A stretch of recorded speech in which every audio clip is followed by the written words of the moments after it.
Iona College in New York, and I think he's been there since 1989 at least. Professor Bournoutian studied at UCLA. I think his bachelor's, master's, and PhD was at UCLA.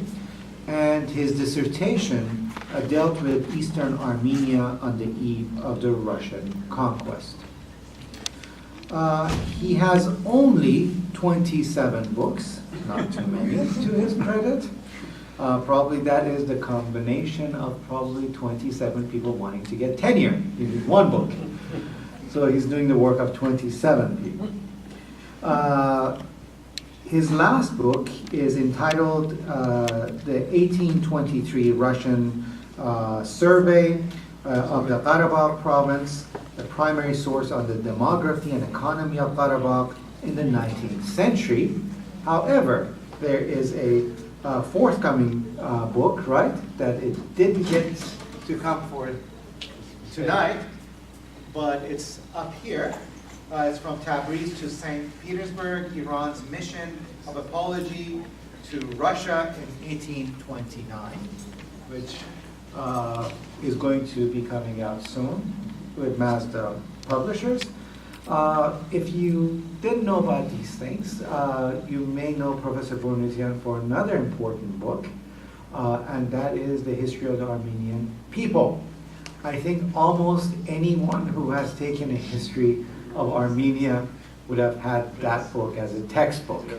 At least I could say on my part when I took Armenian history with Professor Hovhannissian, and I was lost in ancient Armenia and terrified. It was your book that actually saved us from utter confusion and not his manuscript, I should say. So again, it's really, I'm very glad to have Professor Bournoutian here.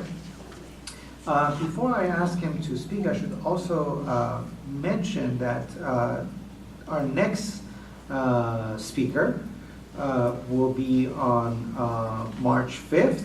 Mirna Duzjian, who's a visiting professor of the International Heritage Program at Temple University, will be speaking on the place of post-Soviet Armenian drama in world literary studies. And that will be our next lecture, March 5th. I should also mention that our new professor and lecturer for modern Armenian history next quarter is also with us, Dr. Roman Sambatian, who's come all the way from Iceland, so we're happy to have him here. Please come on. Okay. So he will be teaching Armenian history quarter for us. Professor Bournoutian today will be speaking on Armenian primary sources for the study of the history of Iran in the 17th and 18th century. Thank you very much, Professor. Thank you. Thank you very much for a very nice and flattering introduction. I don't think I deserve it. It's nice to be here. I have never given a lecture at UC Irvine, although I used to live in California, in Los Angeles, and I gave lectures everywhere, but for some reason, it never worked here. I've been to Berkeley and UC Davis and San Diego and of course UCLA. It's nice to see so many of you here, especially so many young people.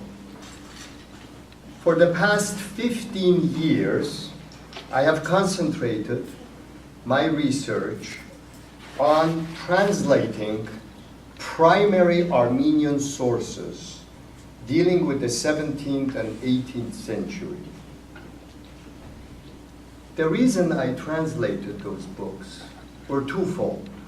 The first, a large number of American Armenians, even European Armenians, and non-Armenians could not read these sources in the original Armenian language.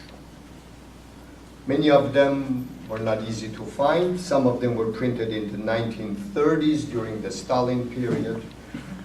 And they're not accessible all the time. And many of them, although they are in Armenian, they have a large number of Persian words in it. So unless you know Persian, to translate them just from Armenian, or even to read them in Armenian, you will have a problem. I'll give you a few samples, which those of you who I see, many of you know Persian here. In these books, in the original Armenian text, there are Persian words with Armenian suffixes. For example, tamam vetsav. From the word tamam, it ended tamam vetsav. Moti, kabul, hazer, yuresh, fikr. I can go on and on. Jawab, kise, sili, okay? Ghafir, takhtan, etc., etc., etc. Many of these words are used in Armenia today in Yerevan because the Yerevan dialect, still from Abovian time, has a lot of Persian words in it. So Persian Armenians have no problem, but when you come to Armenians that are not from Iran or the ex-Soviet Armenia or Soviet Republic today, they'll have a hard time using this. The second reason was graduate students, even those not in the doctoral level, but people who needed to do history of Armenia could not find or read. Many Armenians cannot read this material in the original, so I felt it will help graduate students. And finally, professors of history in Iranian history, Turkish history, and Russian history who cannot read Armenian could have used these sources as footnotes, as primary material for their dissertations, papers, research papers, because I know all of you have to write research papers eventually, and it will be good to have some sources. And finally, not to be facetious, we even have some Armenian professor chairholders who cannot read Armenian. How they got to be Armenian professor chairholders is a mystery. So I hope that they're using it. They've been quoting it. Thank God, at least it's being used. Today, I shall mainly concentrate on the Armenian primary sources in supplying information on the political and socio-economic information on Iran during the 17th and 18th centuries. Before I go on to that, I would like to give a short history of what these books contain and what period and why is it important for Iranian history. Obviously, many of you are history majors, you realize that in the 17th century, Iran was a large empire. This is the height of the Safavid dynasty. From Shah Abbasan until Shah Soleiman, Iran was considered one of the major empires. When I mean Iran, it's not the Iran you have today. It included most of Afghanistan, part of Pakistan, part of Turkmenistan, part of Tajikistan, part of Uzbekistan, part of Iraq, part of Georgia, all of present-day Armenian Republic, and all of present-day Azerbaijan Republic. So this is a very different Iran we're talking about. It was a huge empire. The empire did very well until Soleiman. When Soleiman came in, between Soleiman and Shah Sultan Hussein, the last two Safavid rulers, Iran went to a period of decline, and that decline facilitated the invasion of the Afghans. And in 1722, the Afghans took over Isfahan, forced the last Shah Sultan Hussein to abdicate, and we have 7 years of chaos of Afghan rule in Iran. After that, while the Afghans are invading, Peter the Great of Russia takes advantage of the chaos in Iran and attacks from Darband and reaches all the way to Gilan. He takes Baku, all the Caspian littoral. Peter the Great conquers by 1723.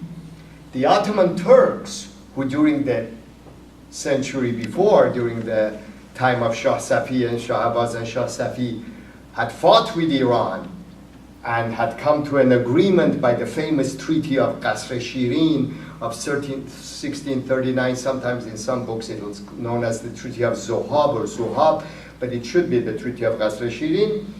They also took advantage, realizing Iran is in chaos, Russia is invading, they're very nervous because look, Russia coming in, it's the back door to the Ottoman Empire. So the Ottomans invaded. They invaded Georgia and Yerevan and all the way to Ganje. The two invaders almost went to war against each other. if it wasn't for the French ambassador who negotiated a treaty in 1724 between Russia and the Ottoman Turks. By this treaty, Transcaucasus or Transcaucasia, if you don't like the word, Transaraxia or Trans-Aras river areas were partitioned. Ironically, Russia ended up having what is today Kobe, Shirvan, part of Talesh, Baku, etc., where the population was overwhelmingly Muslim. So Christian Russia was awarded the areas populated by Muslim. Muslim Turkey was awarded the areas which had a large Armenian or Christian population of Tiflis, Yerevan, Ganje, etc. So it's a very illogical, but that's the way it was. They had reached in that part, they had conquered those areas, and they agreed on that. While this invasion was going on, a number of Armenian leaders of Qarabağ, known as the Meliks of Qarabağ, had written to Peter the Great, saying, if the Russian troops are coming, we are willing, together with the Georgians, we have a number of troops and we're willing to cooperate with the Russians so Russia can come and conquer the area, and we are willing to live under Christian rule. Peter gave them all the promises you want. So they were ready. In 1724, when the treaty was agreed with the Turks, Peter abandoned them. Many of these Armenians were left dry, out and dry, and some of them left for Russia and remained there. So for the next 7 years, we have chaos in the region. The Afghans, the Ottoman Turks go all the way to Ganja, the Russians are there. Something happens. The only good thing that happened at the end was a new Iranian leader, Nader Qoli or Tahmasp-Qoli. He later becomes known as Nader Shah Afshar. He befriends or promises the last surviving important prince, Tahmasp II, Safavid prince, to work with him. And with the help of this great general, Isfahan is retaken. The Afghans are driven out in 1729. After that, Nader continues going towards Afghanistan to make sure the Afghans never rise again, goes towards Herat. Unfortunately, the young king, this new Tahmasp II, wants to show his people and Nader Shah that he's a great general, and he decides to attack and to push the Turks out of the Iranian Transcaucasia. Well, not only he didn't succeed, he was defeated in such a bad way that he was forced to sign a treaty with the Ottomans, giving them what they had already taken officially. Nader used this as an excuse, overthrew him, removed him from the throne, put his baby son, Abbas III, of this last Safavid prince, and he became the regent. Having taken all of that, he now attacks the Turks, the Ottomans. And from 1734 until 1736, he manages, we'll talk about all of this, to defeat the Turks, to take back Yerevan, Tiflis, Ganja, etc., and restore the borders. In the meantime, the Russian troops who were there, Peter is dead, Peter's successor is not interested in the area. Russian troops do not do very well in Gilan. They're getting malaria, swamp fever, etc. Russians decide to evacuate. They sign a treaty with Nader, the Treaty of Ganje, 1735. They withdraw back to the original lines. The Turks were defeated. They sign a treaty and go back to their line. By early 1736, Nader has restored the entire Safavid Empire. Later on, he even goes to Kandahar and finishes that, and he invades India.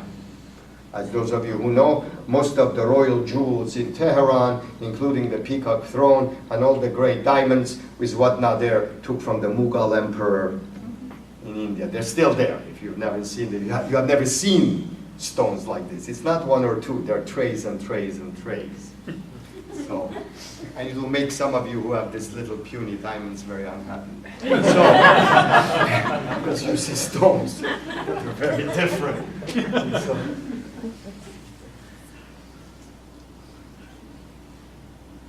once this was done, of course, Nader later on, he doesn't survive long. And so the history, he finishes all this, and then in 1736, he goes to the Moran steppe in a major Kurultai or assembly of all the tribal chiefs, and he is elected as the new Shah of Iran and a new dynasty. And basically that is what I'm going to talk about today. These 2 centuries from around 1604 to around 1736, maybe 1738. Now, the reason these sources are important, it's not because they are Armenian sources, no. During the period of the great Safavid height, and even Nader Shah, the historians, Iranian historians who wrote about it, like Tarikh Alamaray Abbasi, Tarikh Giti Gosha, Tarikh Jahan Goshay Naderi, Majmal Tawarikh, Majmul Tawarikh, I can go on and on and on. All of these Iranian historians of these 2 centuries concentrated mainly on Iran proper, on Isfahan, on Mashhad, on Shiraz, the main cities, the main government, the main political actions in Iran proper. Many of these histories were written by the secretaries of the Shahs, and they're very complimentary of the Shah's reign, but they don't cover all the histories of the outside regions. Regions especially like Afghanistan, Tajikistan, Uzbekistan, all of this area which was part of Iran. Okay, it is. The governors were Iranian. There were no Armenian governors in Armenia. There were Georgian valleys, but many of the Georgian valleys had either converted, at least officially, or maybe in a phony way. So all of this was Iranian territory, and many of the governors were appointed by the Shahs. But this was ignored. When you look at the main books of Tarikh al-Maray Abbasi, etc., they don't talk about this. Because to them, these are outlying provinces. It's very normal. If you open the news channel News Today, what you hear mostly is New York, LA, Washington. There is very little talked about Alaska. Okay, that doesn't make Alaska bad. It just means that it's outlying provinces. It's not important to the general. And this is even worse because it was mainly the Shahs and the main part. So there are a lot of gaps. These gaps are filled either by foreign travelers. A large number of European travelers arrived in Iran. Dutch, German, English, French. Their works are available either in their language or they've been translated. Or missionaries came in, Catholic missionaries. They've left the Carmelite, the 2-volume of the Carmelites is superb, and many other missionaries. They have left material either in different European languages or they've been translated into English, so they didn't need me.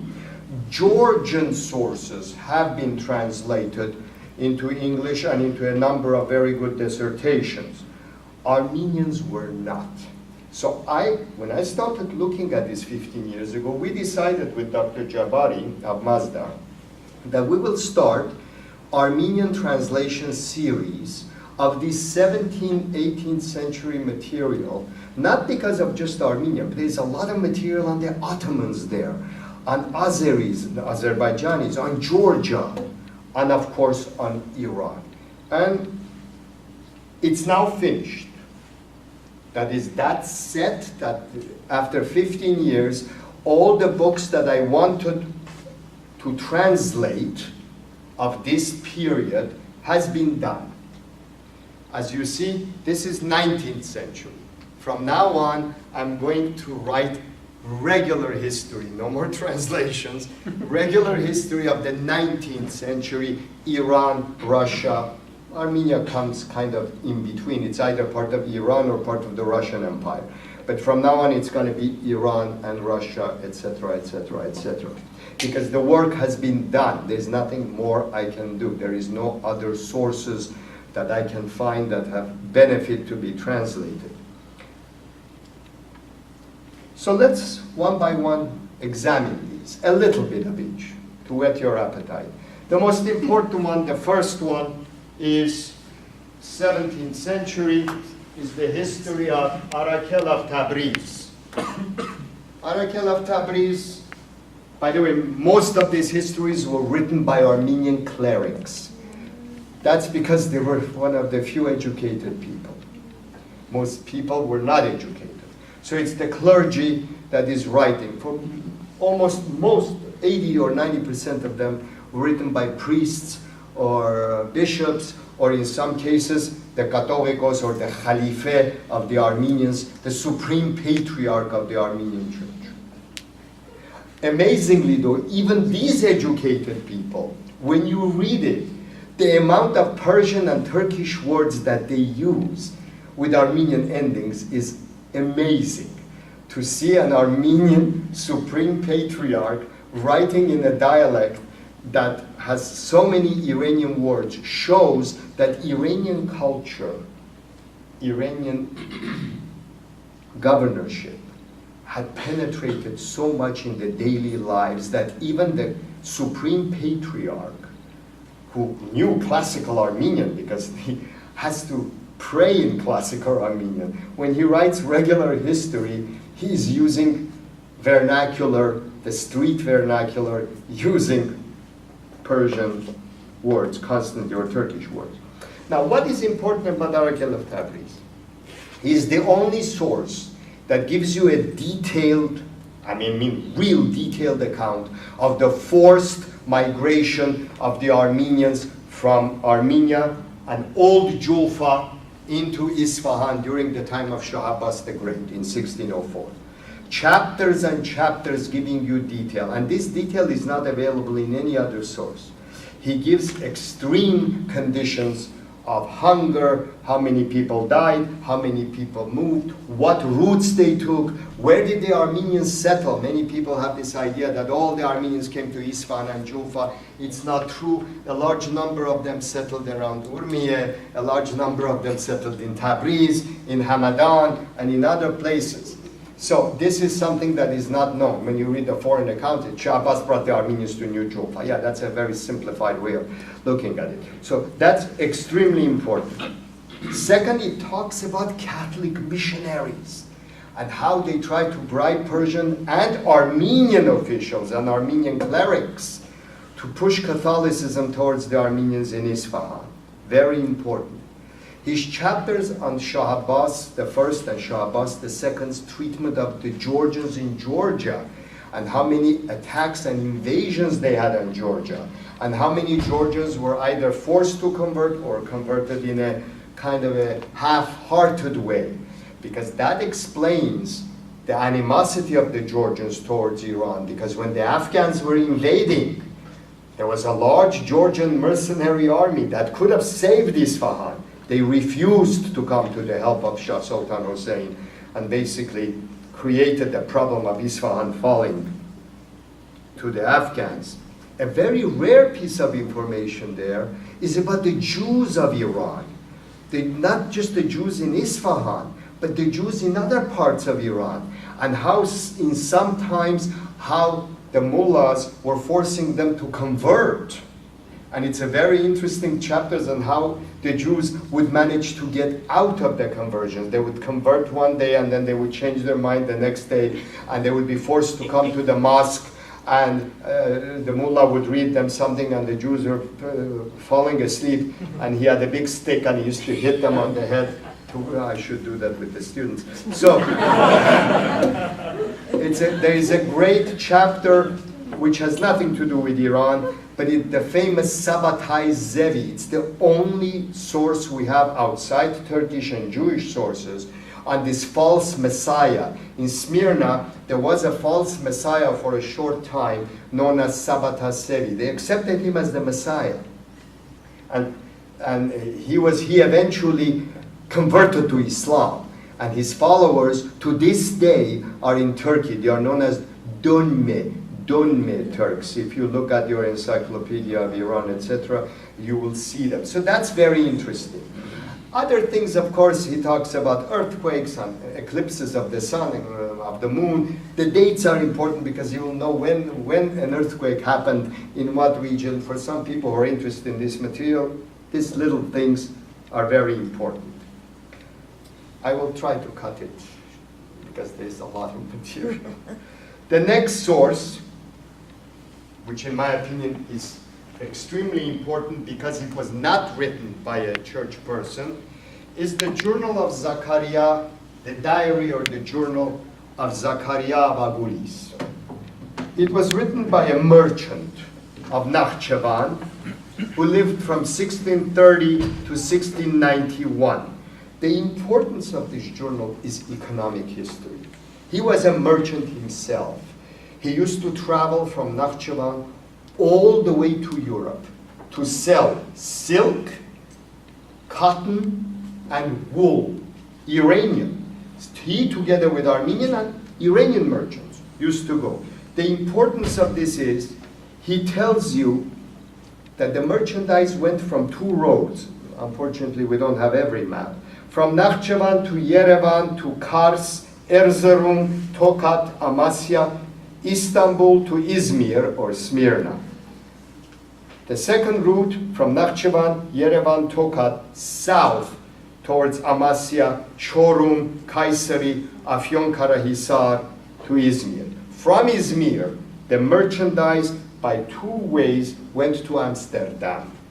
The first way was by boat to Livorno, Alicante, Malaga, Spain, Cadiz in Spain, and then from there by boat to Amsterdam. The second, by boat to Venice, and from Venice by land through Austria, Germany, mainly Frankfurt, Köln, Düsseldorf to Amsterdam. The value of the journal is it gives you a detail of the road, the conditions of the road, the custom duties, how much bribe they had to give, the insecurities of bandits, but more important, the quarantine. Europeans were extremely nervous of anything coming from the east that would give plague or any cholera or any disease. So in some places they had to stay 2 weeks in quarantine where all these goods were subjected to sulfur smoke. Smoke of sulfur to kill any kind of bugs that were coming in. So it's extremely important to show the trade route of how trade went all the way to Amsterdam and Venice from Iranian goods, including carpets, would go all the way there, and every route, every condition, etc. I had to design special maps. The final importance of this book is, this is the time when the Russians have finally opened the trade through Caspian Sea, Astrakhan, Moscow, and from Moscow to Germany. And some Armenian merchants were using that route. And the Russians were trying to encourage all the Armenian merchants and Iranian merchants to use that route and not the Ottoman Empire. But it shows that despite everything that the Russians did, the route through the Ottoman Empire continued. The next source we don't have here is by a deacon, Zakaria of Kanaker. He also is around 1627 to 1699. His chronicle concentrates primarily on the Khanate of Yerevan.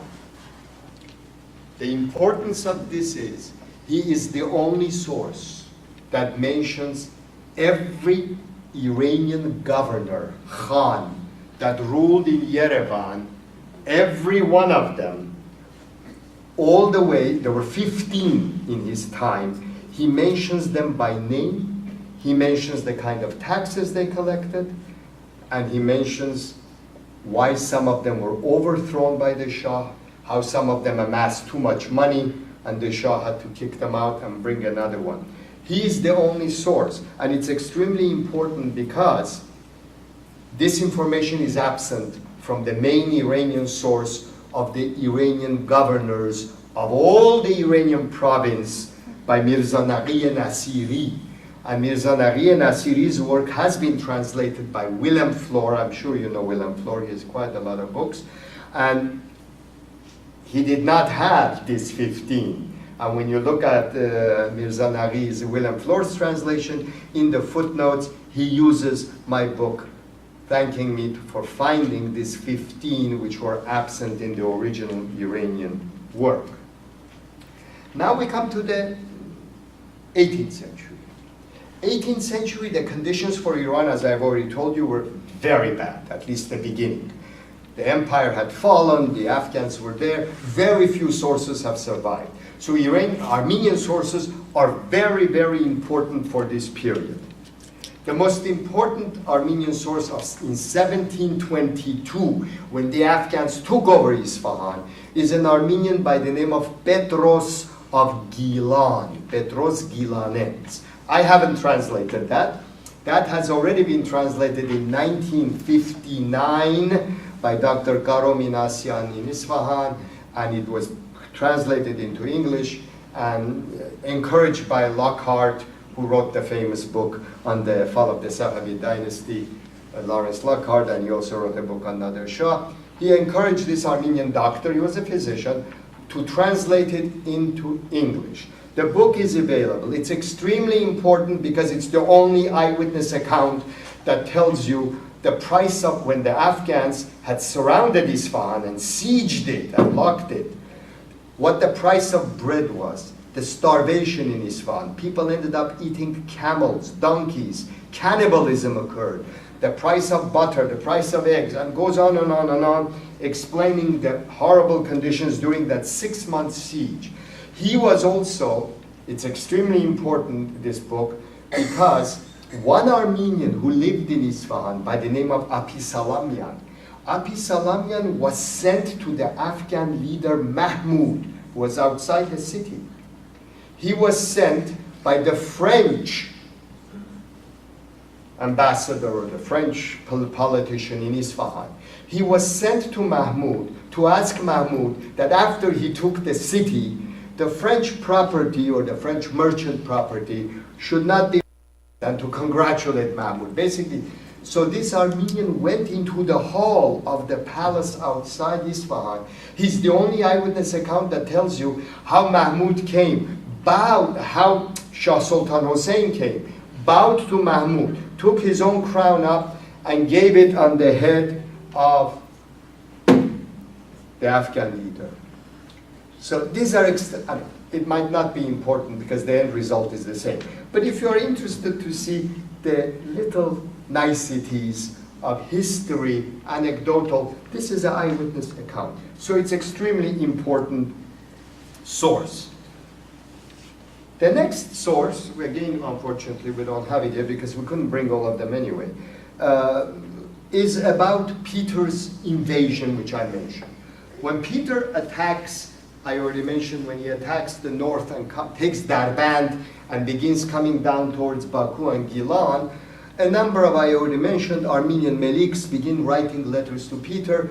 Those letters I have found in the archives of Georgia and in the archives of Moscow. The Central State Archives of Moscow have all of these, and I have translated those in 2 books, which at least the first book is on this period. We don't have that, and Dr. Jabari and I only have 1 copy of each. It's one of the few books that if you have to find it on Amazon or eBay, has a ridiculous price of $400. I wish I had kept a few. So, but apparently, sometimes books are valuable. So, guys, remember, don't give back your textbooks for that bookstore that gives you a few pennies. You never know. Sometimes they may become valuable. I'm not guaranteeing, I'm just saying. So the source about this period, about Armenians and Georgians gathering an army and hoping for Peter to come, is written by Cathoricos of Ganzasar, the supreme patriarch of Armenians, not of Echmiadzin, but of Qarabağ. It's called The Short History Padmutyun Hamarot Aghvansi Ergeri. I translated that, and his successor, the 3rd successor of this Catholicos, later on continues this history all the way to the 19th century, which Robert Hewson was here and talked about the next part of it. Yeah, he's Sarkis Hasan Jalalian, this is Yesai Hasan Jalalian. So it's very important. He talks about how the Armenians and Georgians gathered in Shamkhor, which is north of Ganje, how they gathered and they waited for him. It's here. They waited for the Russians to come, and how they were disappointed with the Russians, Peter not keeping his promise, and so forth. The next one is two extremely important sources. Not because I say so, but because they were so important that they have been now translated in Tehran by a professor. This one is going to come out, or it's already coming out any day, and this has been translated in Iran into Persian. The reason will explain why. The first one is written by a soldier, Abraham of Yerevan. He was present. We don't know much about him. We know he was the son of a man called Hovannes. We know he was present in Yerevan when the Turkish army in 1723, early 1724, I discussed it, when the Turks invaded here and continuing towards there, almost going to war with Russia in that period. He happened to be in Yerevan, eyewitness. And it's extremely important. He talks about how the Armenians of Yerevan, together with the Iranian army in Yerevan, got together, and for 6 months the Turks had sieged. After they came to the neighborhoods, how the Armenian men and some clergy, together with the Iranians, fought neighborhood by neighborhood, street by street. All of that is mentioned. It's extremely important. You have a vivid physical description of Yerevan, its various districts, its neighborhoods, its churches, its citizens, the death toll of how many people died in the area. Extremely. And at the end, when the Turks come to the citadel, because Yerevan had walls, but it also had inside fortress. How the Armenian Catholicos was the go-between between the Iranians in the fortress and the Turks to get safe passage. They surrendered eventually Yerevan thanks to the Catholicos. It's the number of Armenian volunteers in the Iranian army, the number of Armenian gypsies. We never hear of Armenian gypsies known as boshas. These are Armenian gypsies who also took up arms and fought the Turks. He mentioned the generals, he mentioned the leaders of the Armenians. I mean, it's 26% of the book is about the war of the Turks and the Iranians until the Turks took over Yerevan. Ganja was much easier, Tiflis was much easier, but for some reason, Yerevan was extremely important and people fought. What is another important thing is, he mentions that there were Armenians, Bosnians, Georgians, and a number of other people in the Ottoman army. They were not converted. He says Christians in the frontier regions were occasionally recruited and released from the payment of the jizya, or the jizya. They didn't have to pay it if they volunteered, quote unquote, to serve in these battalions for the Turks. So it's an extremely important source because of total absence of Iranian sources about this period. Iran had fallen to the Afghans. No Iranian chronicler knew what was happening in this part of the Iranian Empire. And this man, eyewitness account, tells you who the generals were, what the war was, how long the war took, how many died, and so forth and so forth. It's important for political and social history. After that, very important source is also the Armenian Supreme Patriarch of Echmiadzin, not of Qarabağ, is the Chronicle of Catholicos Abraham of Crete. This man happened to be at the right place at the right time. He became Catholicos by chance. He was from Turkey, from the island of Crete, which was part of Turkey, originally from Tokat, but he was born in Crete, but he lived in Tokat, and he had come to Echmiadzin on a pilgrimage. While there, the Catholicos died, the original one. So they elected him. Why? Because by the time he reached Yerevan, it's 1734. The Turks already have Yerevan. So the Turks asked him. He didn't want it. The Turks said, you're one of us. You're one of our citizens. Why don't you become the Catholicos? They supported him. They pushed him. He became Catholicos at the right time. His importance is that a few months later, Nader Shah is attacking. Armenians support Nader Shah. Nader Shah had heard that the Armenians 10 years before had fought the Turks.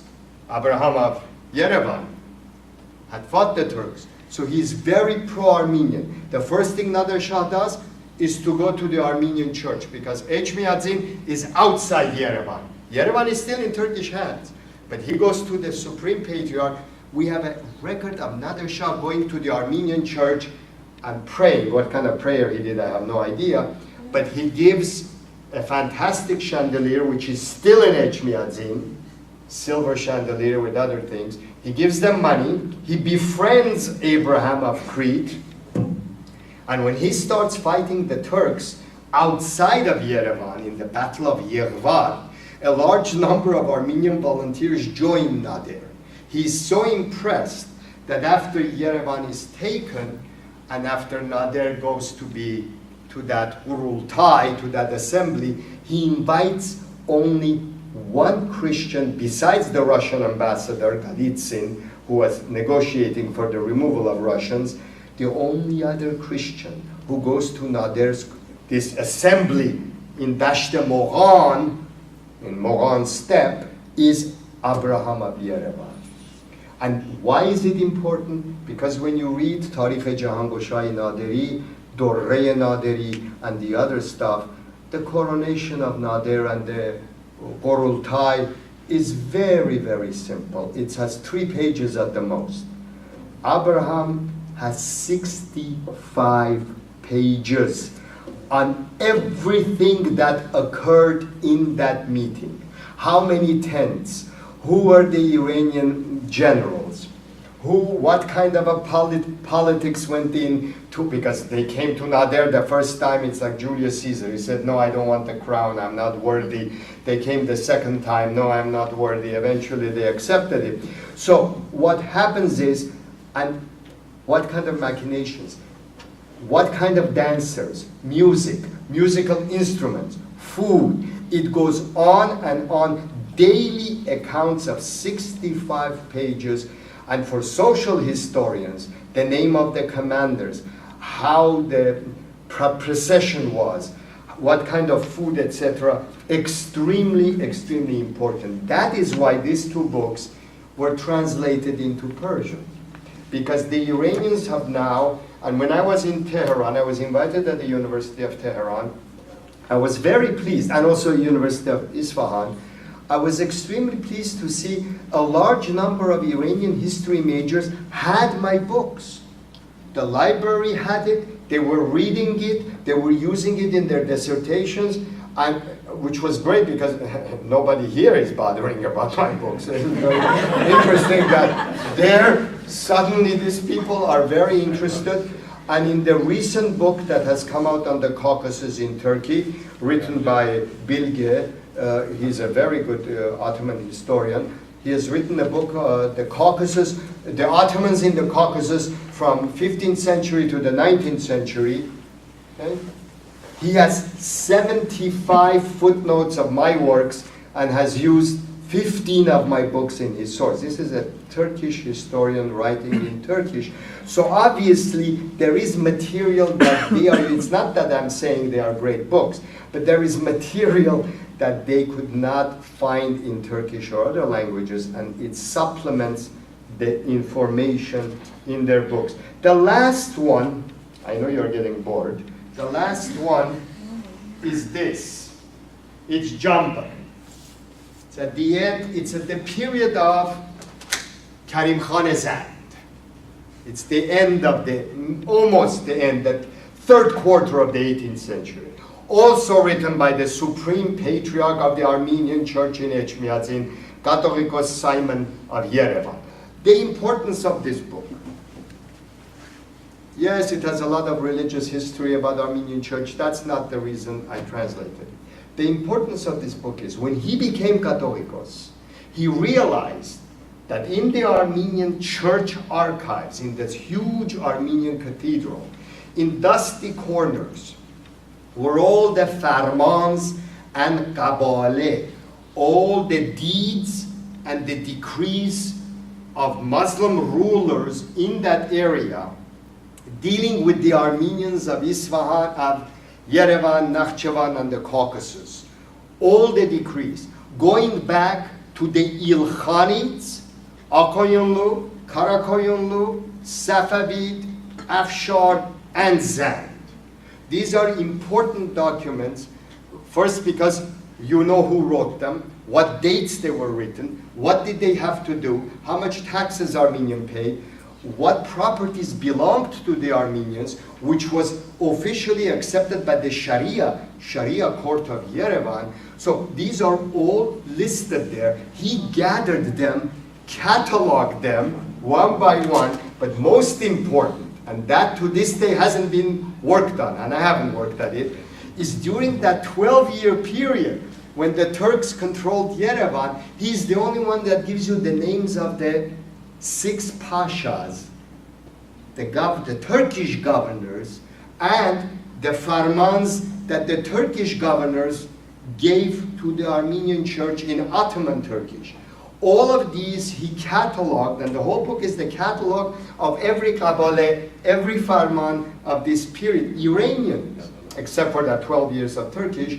And fortunately, after Soviet Union was established, these documents were taken from the church and were housed in the Matenadaran archives in Yerevan.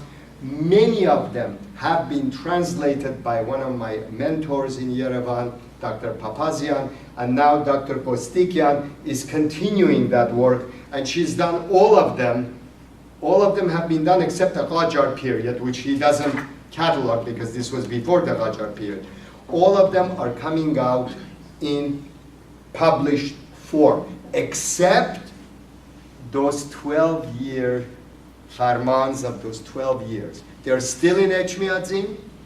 Anybody here, graduate student, can read Ottoman Turkish, which has a lot of Persian words, don't panic. It's something to think about, to have either a dissertation or a very interesting monograph, short monograph on these 12 years of Turkish rule in Yerevan based on primary sources that have never been touched.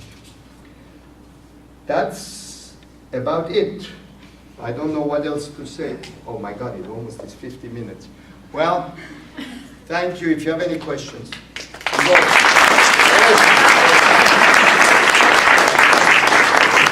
have time, a little bit of time. We have time, and I like 10 to questions. 15 minutes. Yeah, I'm sorry I had to cut it short, but we could have done this forever. I mean, George, will you take the questions yourself? Yes. Good, thank you.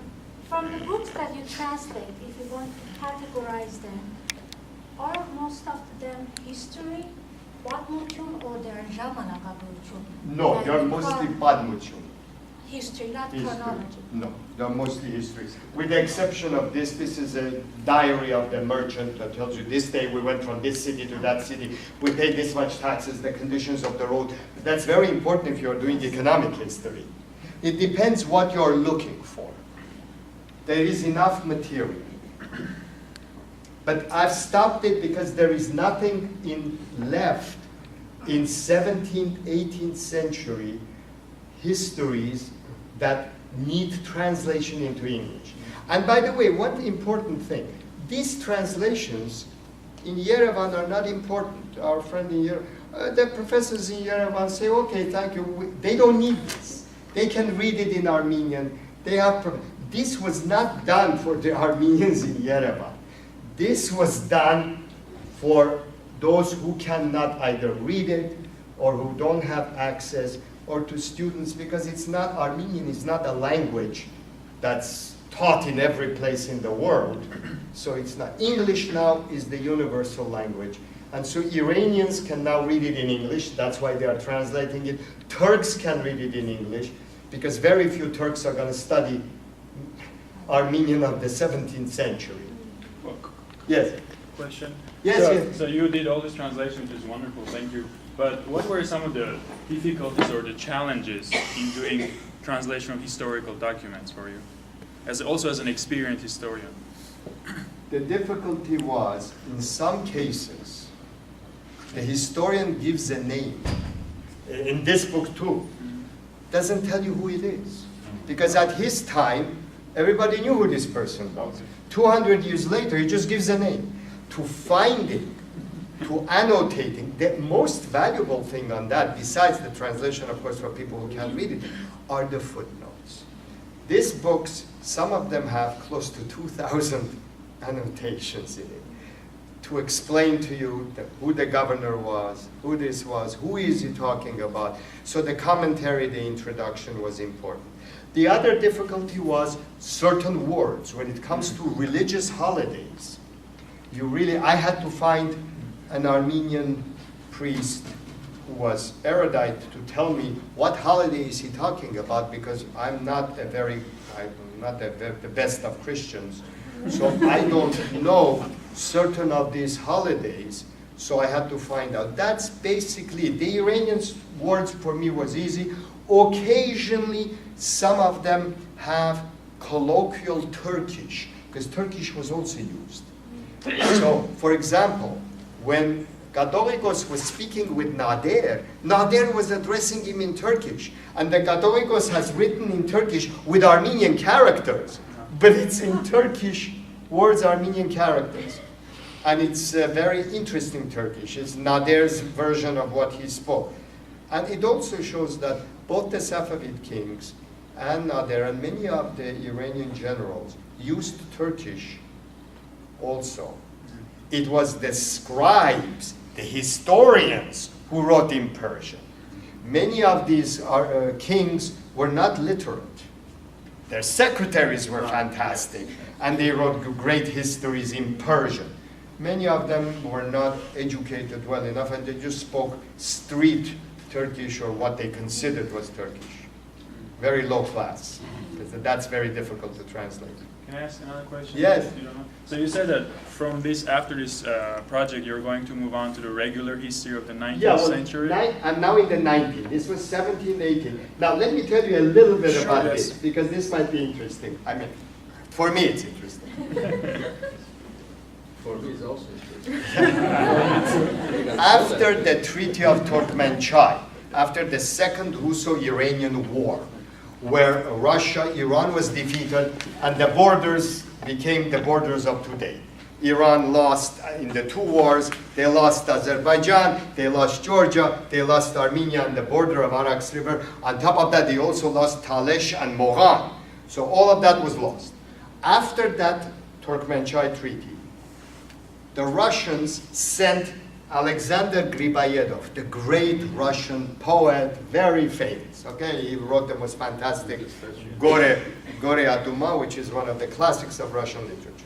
So they sent him to Iran with the ratification of the treaty with Fatali Shah.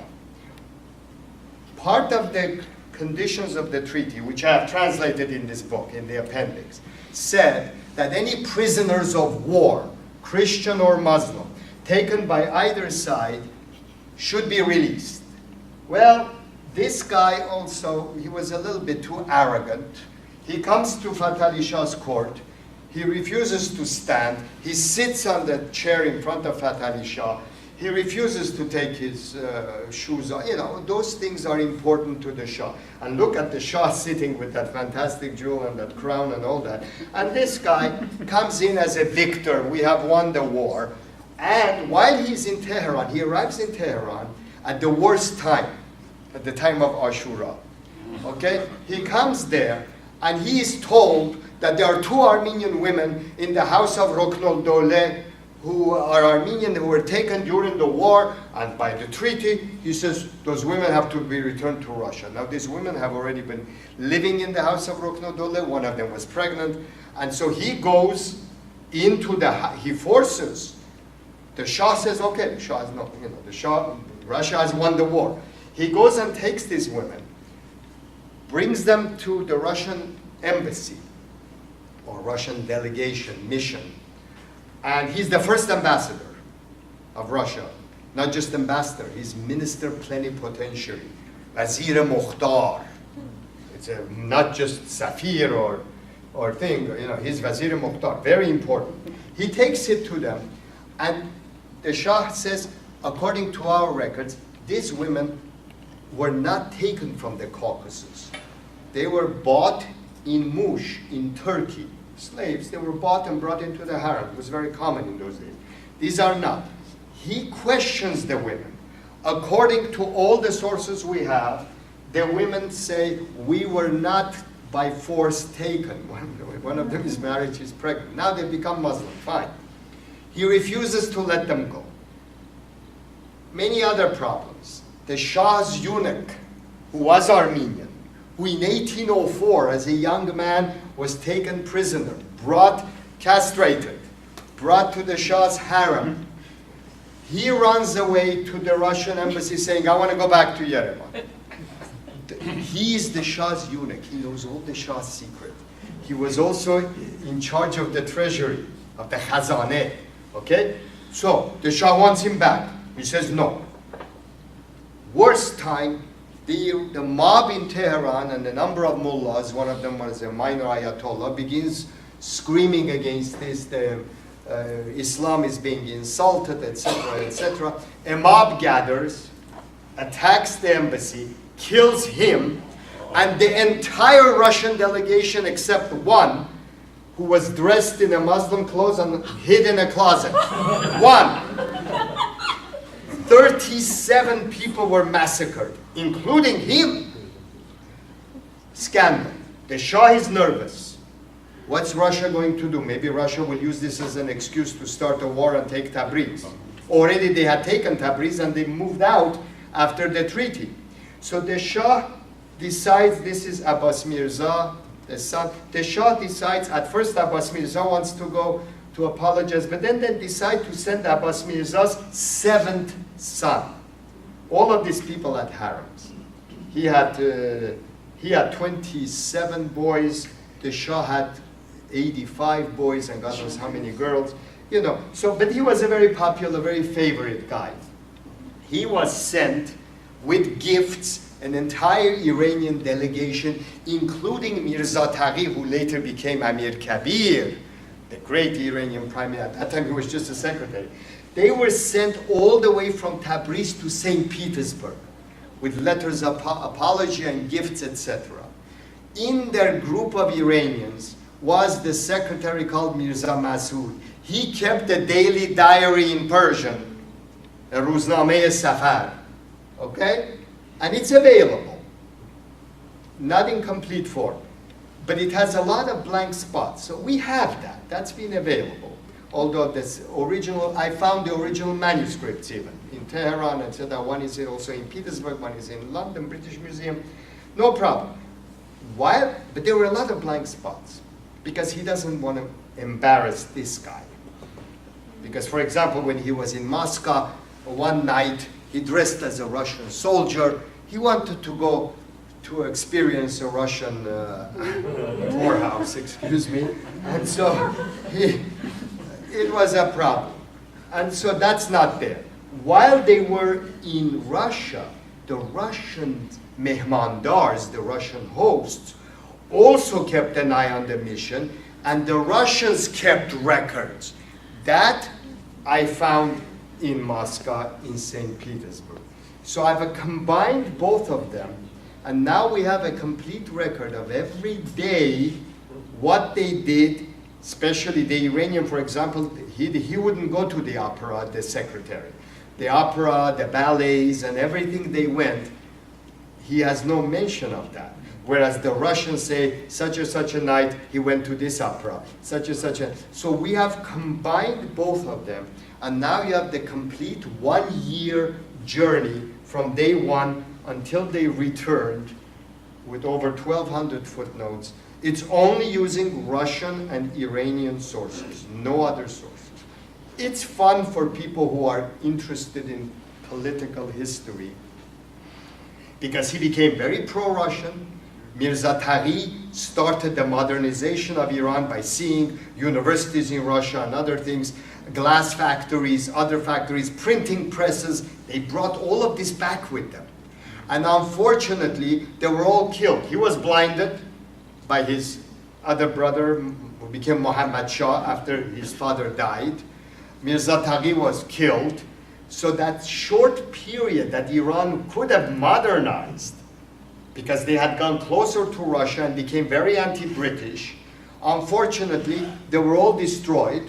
In fact, I think British had a hand in destroying Amir Kabir. And so what ended up is Iran of Nasruddin Shah and Muzaffaruddin Shah, which became more and more British and ended up a disaster. So that's this. So you can order it. I don't sell books, but you can order it at 20% off. What a fantastic deal. Yeah. Have you considered, after translating all these 50 books, combining them, separating, let's say, the wheat from the chaff per se, and putting the real history, either you or your students, because all these translations are great, and obviously these people who wrote them originally, they were not educated, they were not historians like you. Somebody has to put them together and throw away all the... Yes, there is a lot of things that should be thrown away. I mean, there's a lot of periphery material. Yes, but the problem is, I'm 70 years old. 1. 2, I teach in a small college. We don't have a PhD program. So I teach undergraduates. Undergraduates, present-day American undergraduates, cannot read one article, forget about a book. They are not interested in reading. These goddamn things that they hold in their hands is life. So you have to, my classes are popular because I'm interesting, although I give very few A's. I'm a very nasty grader, but at least they don't get bored. So they come to the classes. So I don't have graduate students that I can do that. And at my age to start, I have much more interesting stuff now to do. That's a bit, but you're right.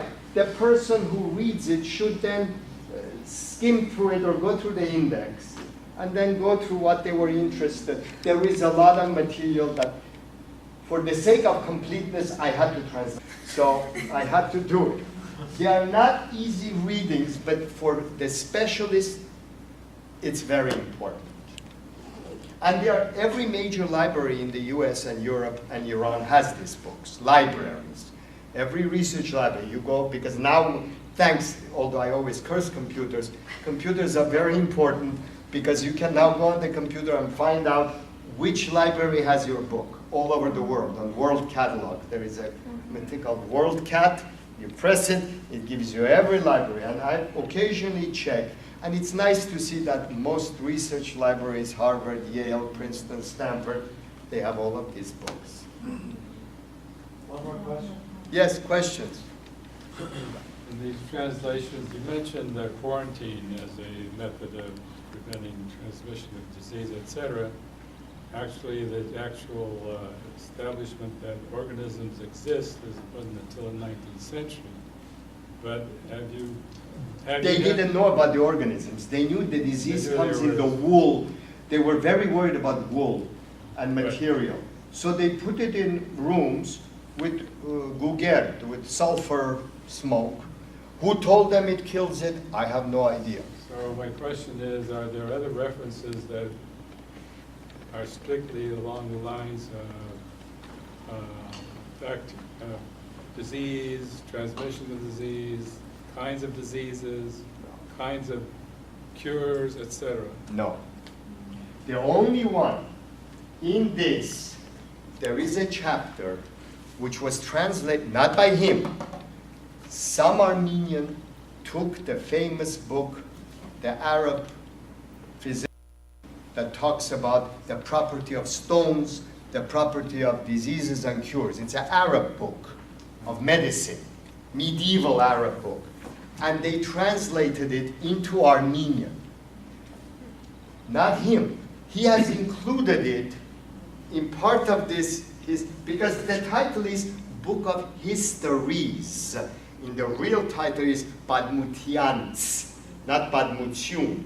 So although I say Book of History, inside I said it could also be called Book of Histories. So he's added things, for example, about the Jews of Istanbul, about that Izmir Messiah. He talks about the Great Fire of Istanbul, which very few people talk about. And he talks about the property of stones and the property of medicine that they translated from a medieval Arabic book.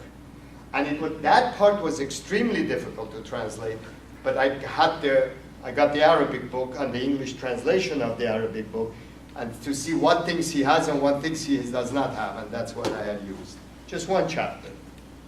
But it's a good question. Unfortunately, these people were not physicians or as strong in science.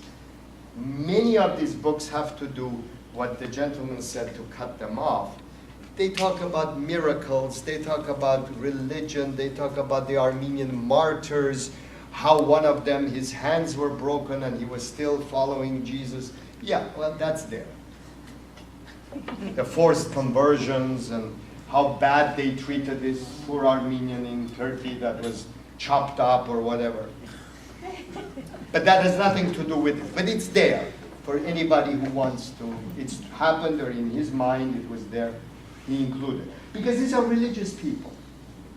They believe in miracles. They believe in this. And they talk about the Holy Cross of Varak and how the Holy Cross can come. And so there are chapters like that. But it has nothing to do with today's lecture, because today's lecture had to do with as sources for Iranian history. So that's extremely important for Iran. One other question. You said that the Donmed Turks were Iranian. No, no. They were Jews. I thought they were Armenian. No. They were Jews. Donmed Turks were Jews who followed Sabbatai Sevi. And when Sabbatai Sevi finally, on pain of death, said, okay, I'll become a Muslim, they took him in front of the Sultan. He gives you all the detail. He became a Muslim, and his followers to this day on in Turkey, they are known as Donmed Turks.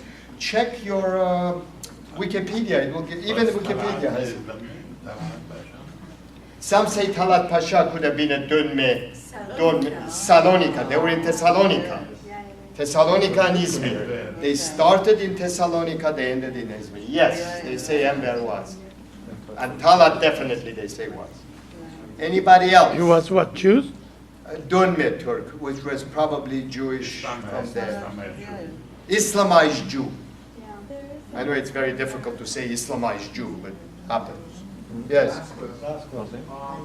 In Shah Abbas's forced relocation of Armenians to the interior, did it parallel the Ottoman 1917 genocide, or was it a positive move? No. Many died because the rush, what happened is, during the movement, the Turkish army was coming. Shah Abbas wanted to evacuate as fast as possible. When they were crossing the Arax River, or Aras River, some drowned. On the way to Tabriz, because it was bad time, it was already late fall, some froze. But there was no genocide because the group that was brought to Julfa, even according to Arakel, those who were brought to Julfa were the population of old Julfa. Many of them were rich international merchants. Shah Abbas immediately gave them capital. They gave them their own kalantar. He did not allow Muslims to go to Julfa at night. He allowed them to make wine. He himself, we know from sources, would go at night to drink because he couldn't drink. Nothing has changed, by the way. So that, unfortunately, yes. Thank you. It's a very good question. Thank you very much.